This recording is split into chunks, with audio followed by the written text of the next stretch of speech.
Luz de la verdad. Historia de la Iglesia, siglo V, primera parte. Un saludo para los oyentes de estos estudios y muchas bendiciones para todos.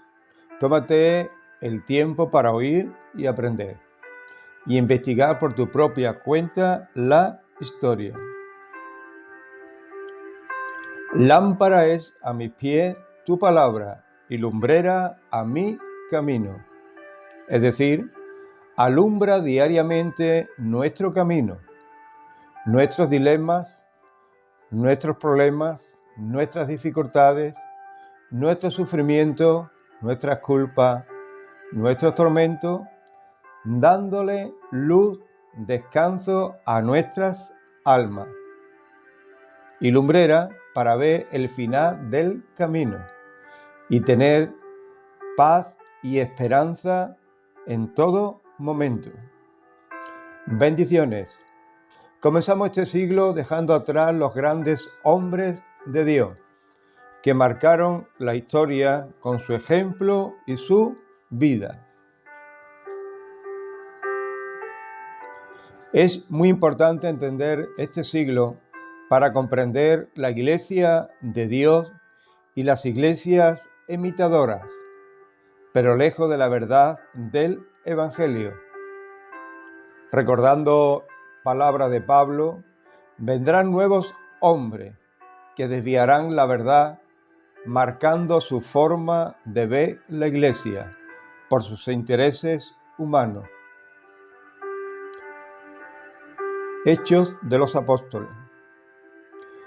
Porque yo sé que después de mi partida entrará en medio de vosotros lobos rapaces, que no perdonarán al rebaño, y de vosotros mismos se levantará hombres que hablen cosas perversas para arrastrar tras sí a los discípulos. Pero en medio de todo eso, Dios guardará a otros que serán tocados por el Espíritu Santo y harán historia también hasta el siglo XXI.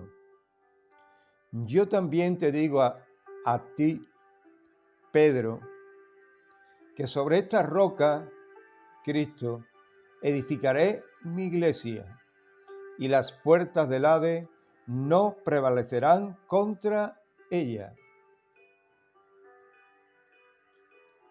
Hagamos una oración antes de comenzar este estudio del siglo V, primera parte.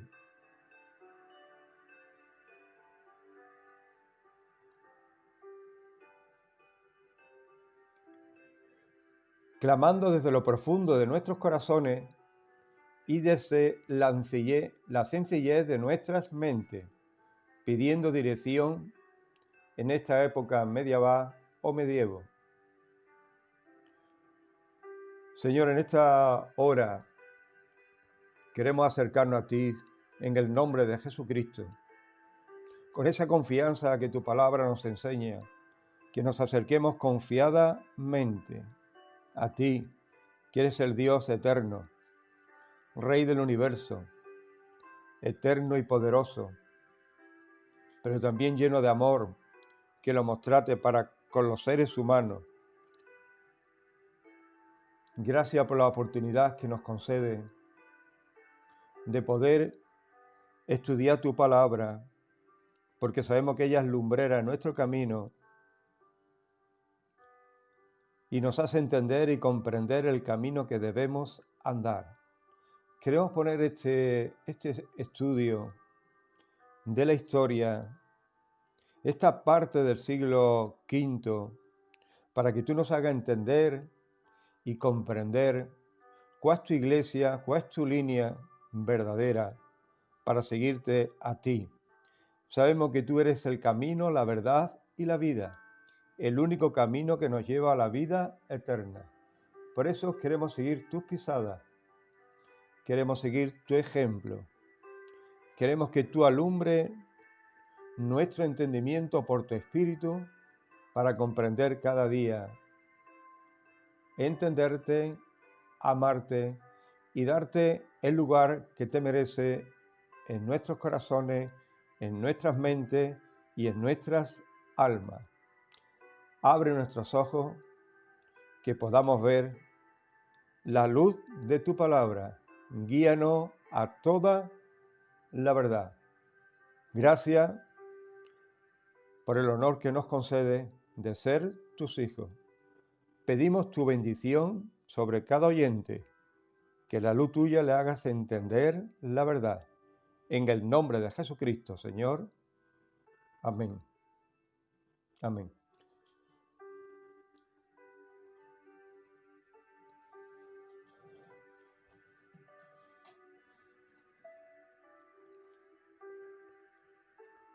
Este siglo está marcado en la historia por el comienzo de la Edad Media o medievo. En la vida eclesial se dará dos concilios que guiará a la Iglesia a destino desconocido espiritualmente. En esta parte de este siglo se van a destacar Cirilo de Alejandría, Nesterio, patriarca de Constantinopla, Concilio de Calcedonia y Concilio de Éfeso. Cima de la Iglesia Occidente y Oriente, es decir, católica y griega ortodoxa. Y un hombre de Dios llamado Juan Crisóstomo. Empezamos conociendo a Cirilo de Alejandría. ¿Quién era este hombre?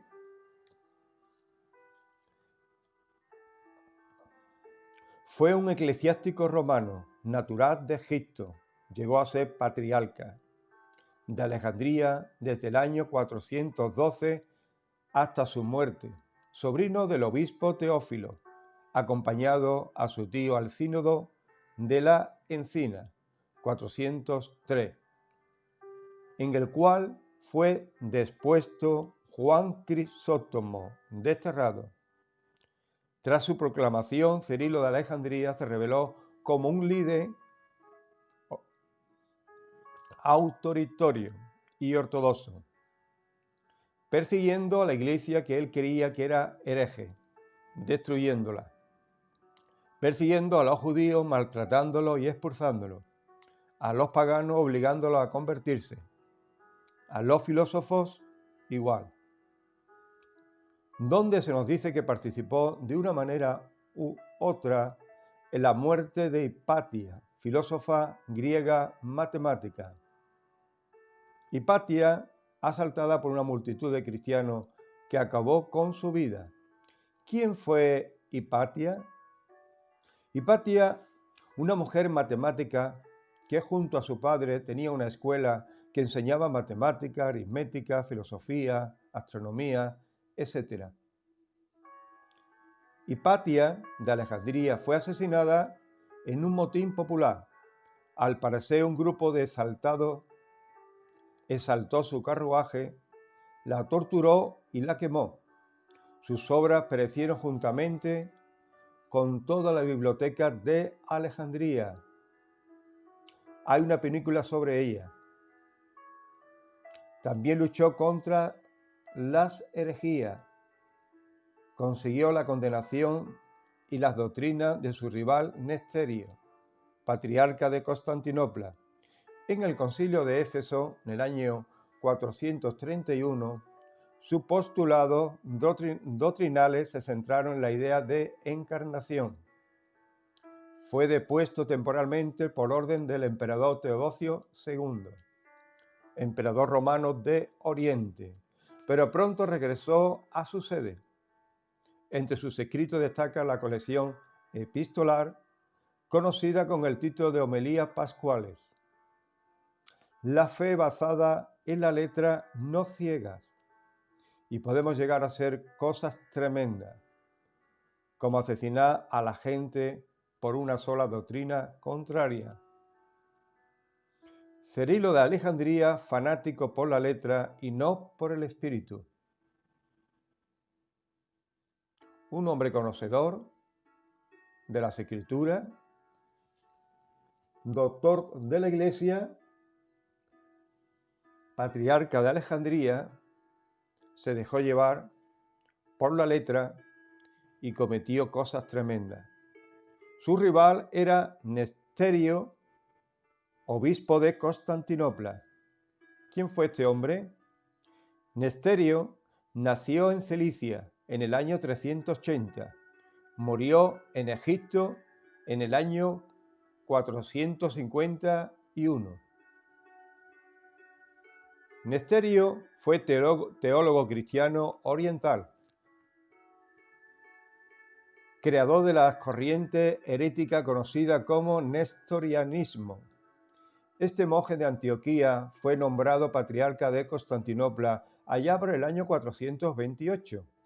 Su relación contra la doctrina herética arriana de Arrio le llevó a caer una excepción extrema de sentidos contrarios. Defendió la existencia en Jesucristo de dos personas distintas, una divina y otra humana. Es decir, Nesterio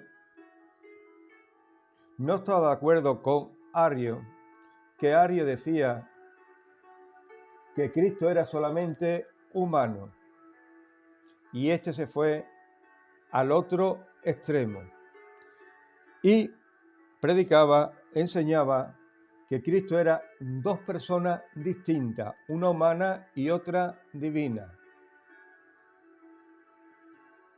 La escuela de Antioquía, contraria a la escuela de Alejandría, de la escuela de Alejandría surgió su principal crítico, Cirilo de Alejandría, que llegó a conseguir la condena de la doctrina nestoriana y desterrar a Nesterio de su sede por el tercer concilio de Éfeso en el año 431.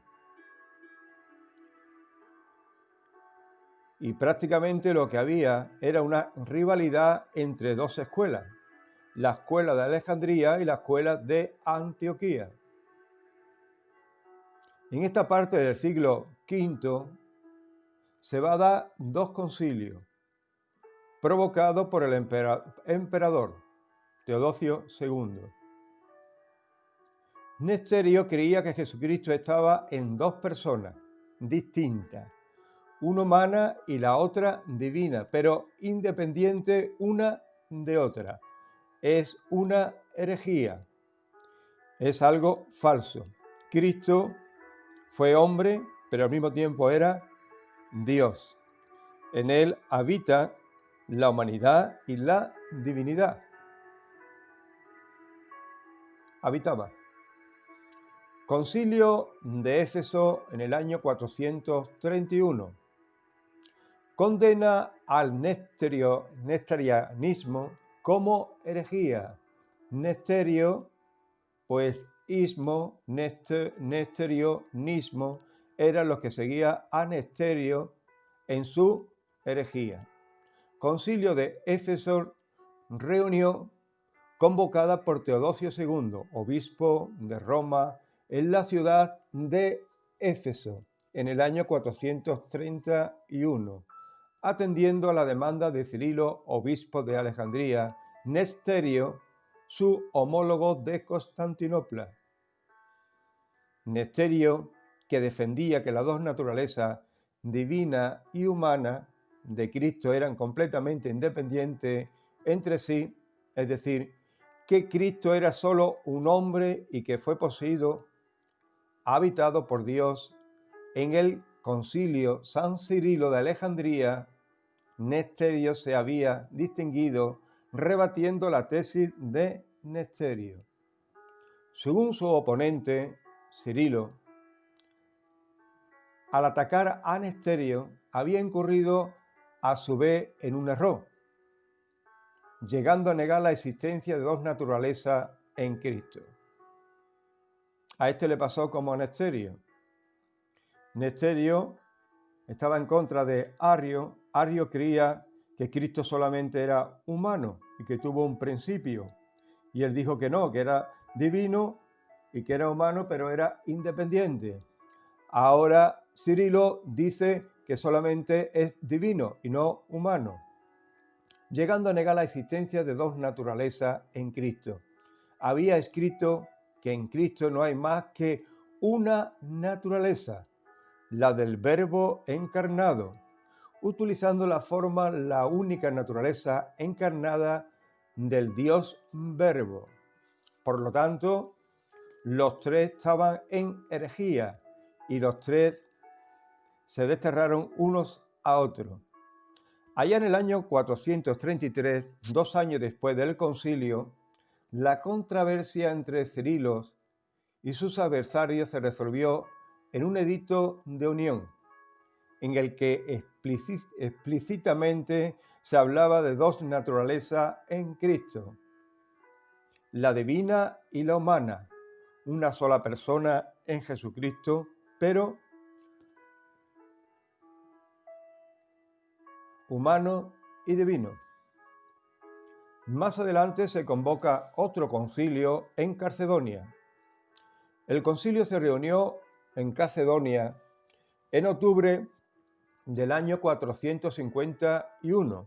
Asistieron 600 obispos, de los que solamente 2 eran occidentales, dejando aparte los legados pontíficos frente a la mayor estabilidad del Imperio Romano de Oriente. En Occidente hay que tener en cuenta que en ese año 451 se produciría el enfrentamiento con los hunos de, entre otras cosas, que trataron. La tercera sección se recordó la epístola dogmática del Papa, o es decir, obispo de Roma, como documento de fe. En este concilio va a tomar parte los dogmas de los obispos de Roma como documento de fe, dejando las escrituras al lado. Terminada su lectura, los padres conciliadores exclamaron: Pedro ha hablado por boca de León Dioscoro. Fue condenado por unanimidad. Obispos egipcios a Alejandría fueron presionados. Los obispos de Alejandría fueron presionados y todos sus decretos fueron declarados nulos y condenado su patriarca. Los partidarios de Eutiquio, que defendía el monofisismo, que Jesús solo estaba presente en la naturaleza divina, no en la humana, debieron aceptar la epístola del Papa, obispo de Roma, para continuar formando parte de la Iglesia. 13 obispos egipcios, sin embargo, rehusaron aceptarla, arguyendo que solo aceptarían la fe tradicional. Conclusión del concilio. Carta dogmática. Dice así, leemos: Siguiendo pues a los santos padres, toda una voz enseñarnos que ha de confesarse en un solo y en un mismo Hijo, nuestro Señor Jesucristo, el mismo perfecto en la divinidad y el mismo perfecto en la humanidad.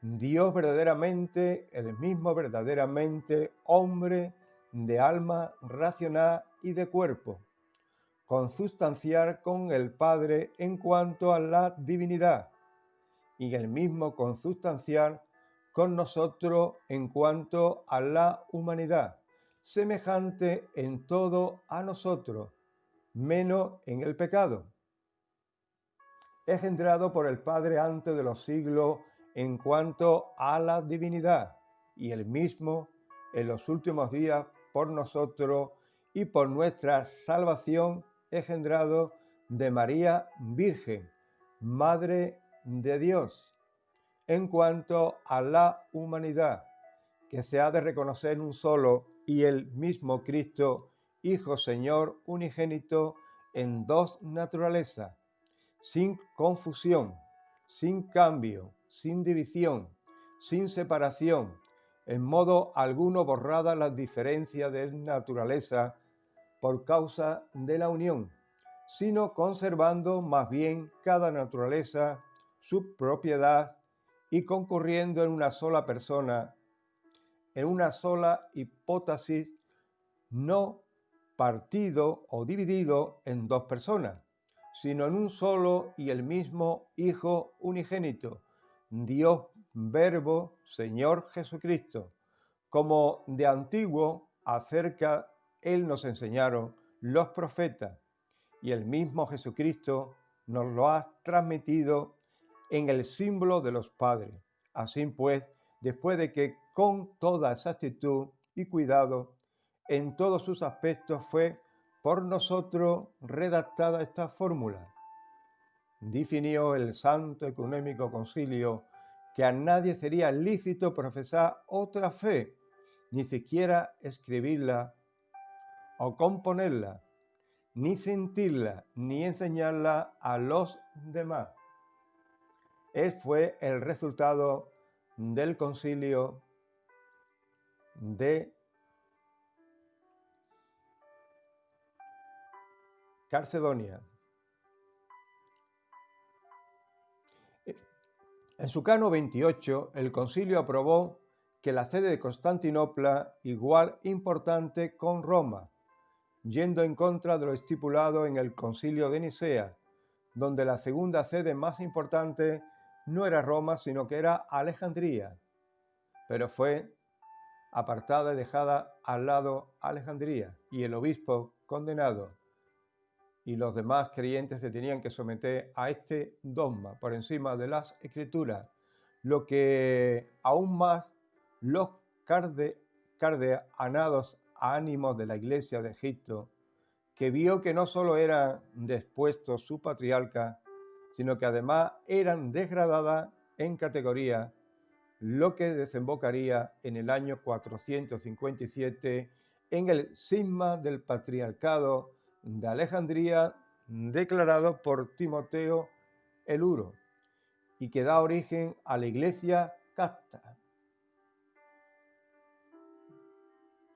Resultado de ese concilio, se reconoce a Cristo con dos naturalezas, una humana a otra divina. Se reconoce los dogmas del concilio como acto de fe por encima o igual a las escrituras, y se reconoce a María virgen, pero al mismo tiempo como madre de Dios.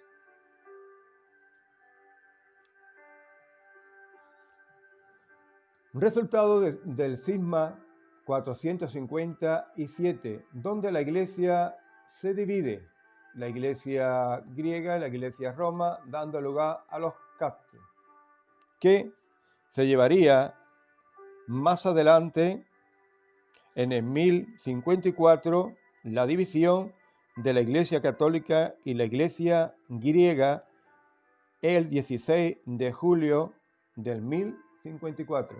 Hasta el día de hoy, la Iglesia está dividida, aunque hace un año, creo, o el año pasado, el patriarca de Grecia en Jerusalén establecieron lazos con el Papa, jefe de la Iglesia Católica. Los cristianos enfrentaron entre ellos mismos y haciendo divisiones y creando dogmas por encima de las Escrituras. Fue desterrado en ese concilio Juan Crisóstomo. ¿Quién fue Juan Crisóstomo? Ya lo estuvimos viendo en otros audios, pero este fue un joven convertido a Cristo, recibiéndolo como Salvador personal. Despertó en él el Espíritu Santo el deseo de servir a Dios.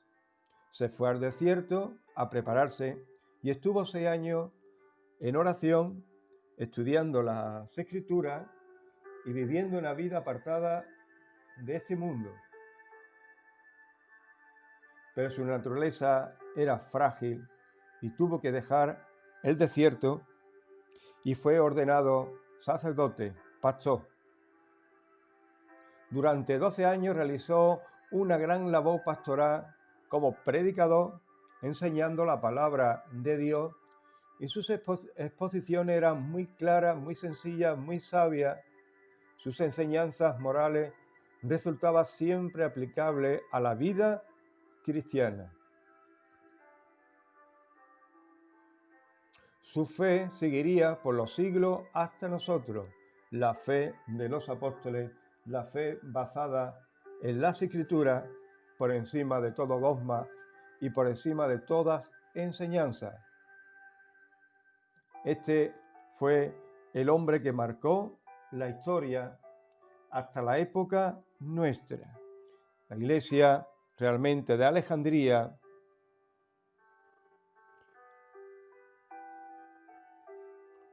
con Cirilo,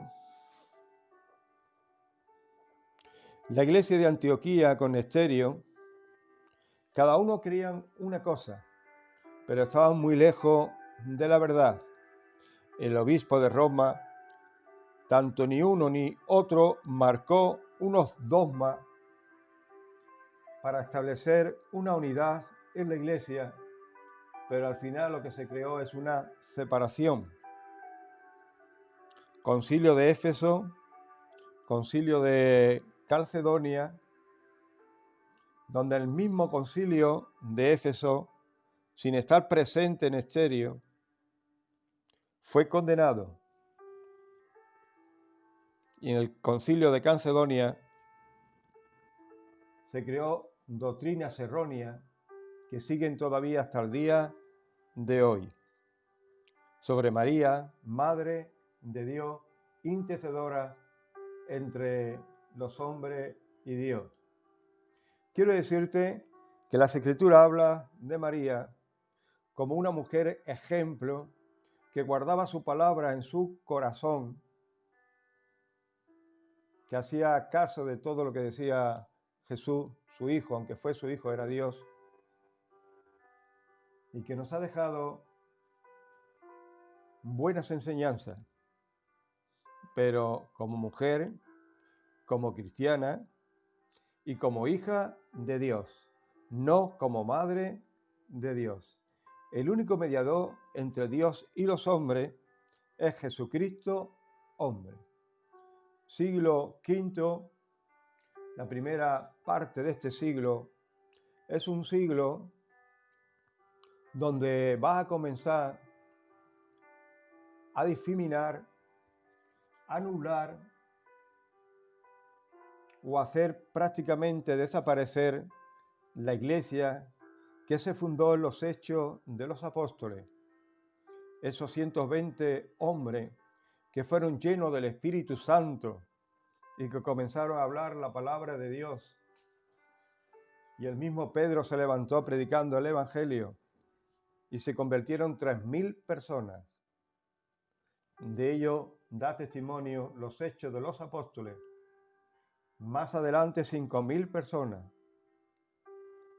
donde había milagros, prodigios y señales. Y el Evangelio era predicado por todo el mundo.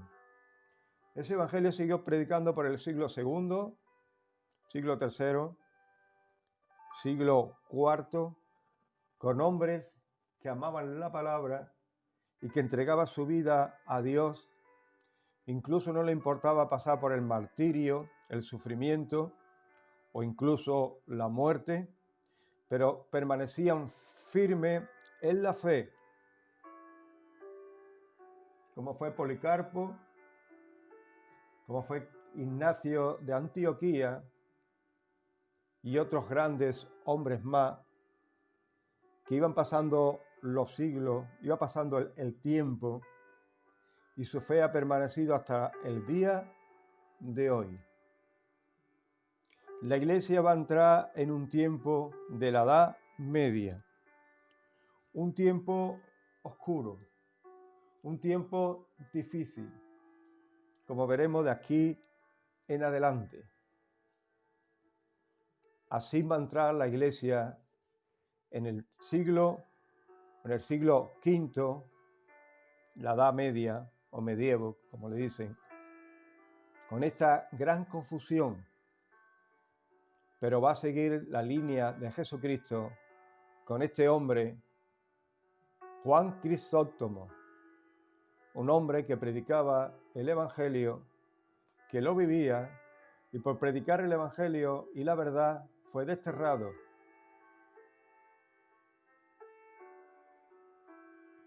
Pero la palabra del Señor permanece para siempre. Te animo a seguir estudiando la historia de la Iglesia, a conocer cómo Dios ha actuado a través de los tiempos, cómo Dios ha usado a hombres, cómo lo has capacitado, cómo lo has preparado para que su palabra corra y sea glorificada. Los cielos y la tierra pasarán, pero la palabra de Dios permanecerá por los siglos de los siglos. La luz de la verdad que alumbra nuestro camino y la lumbrera que alumbra nuestro futuro para crear una esperanza viva y verdadera en nuestros corazones. Juan Crisóstomo es un baluarte de la verdad. Y aunque la Iglesia en este siglo V, va a pasar a Roma y va a ser la Iglesia universal o la Iglesia católica, o va a pasar a Grecia, va a ser la Iglesia ortodoxa, donde unos creían una cosa y otros creían otra, pero tanto unos como otros alejados del Evangelio sencillo, profundo y verdadero, esa antorcha de la verdad va a seguir alumbrando en la Edad Media, porque Dios no paga el pábilo que ahumea, ni rompe la caña cascada. El Espíritu Santo va a sostener, va a ayudar, va a fortalecer a aquellos que andan en la verdad.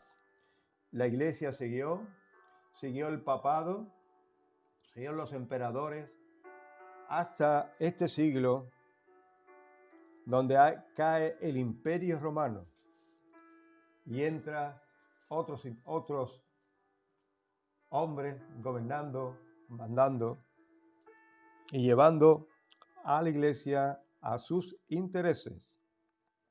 Pero recuerda que las puertas del Hades no prevalecerán contra su Iglesia. Bendiciones, que Dios te bendiga mucho a través de la palabra de Dios, que llegue a ser a ti dulce como la miel, luz como el sol del mediodía y el alimento necesario para que tu vida permanezca firme, fortalecida y en pie delante del Señor. Tú eres historia para los que vienen detrás de ti, como ello es historia para nosotros hoy día. Podemos ver sus vidas en aquellos que se equivocaron y erraron y en aquellos que permanecieron firmes. ¿Cómo podemos conocer los que erraron y los que permanecieron firmes? Pues simplemente por la palabra. Tenemos la palabra profética más segura, la cual hacemos bien de estar atento como una antorcha que alumbra en medio de la oscuridad. Y es la palabra de Dios. Te animo en esta época del siglo XXI a leer la Biblia. Un libro clásico, pero el libro más sabio que se ha escrito y que permanecerá, aunque los hombres le hagan traducciones y versiones, la palabra de Dios permanecerá porque es palabra del Eterno, del Dios vivo y verdadero, y su palabra nunca pasará. Por eso te animo a leerla, te animo a conocerla, te animo a conocer la historia para que nosotros ahora no podamos caer en los mismos errores que ellos cayeron, sino que la luz de Dios, la luz de la palabra, alumbre nuestra mente, nuestro espíritu, nuestra alma, y el espíritu nos guíe a toda la verdad. Que Dios te bendiga ricamente. Luz de la verdad. Ayuda al estudio. La Biblia en diferentes versiones. Wikipedia, biografías y vida, enciclopedia. Bendiciones.